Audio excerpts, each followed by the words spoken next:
சூப்பரான டேஸ்டான சீஸ் பொடி தோசை. அதுக்கு தோசை ஊற்றிக்கிட்டு மேலே வெங்காயத்தை அமுக்கி சீஸ் ஸ்லைஸை வச்சு நல்லா எல்லா பக்கமும் அப்ளை பண்ணி விடுங்க.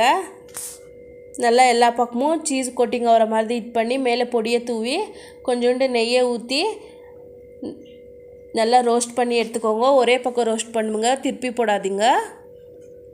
திருப்பி போட்டால் தவாலையே எல்லாம் ஒட்டிக்கும்.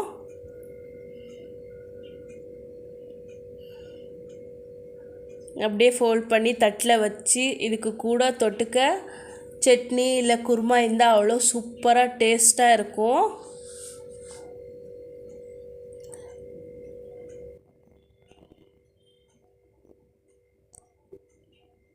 சூடாக இருக்கும் போதே சாப்பிட்ருங்க, ஆறி போனால் டேஸ்ட் இருக்காது.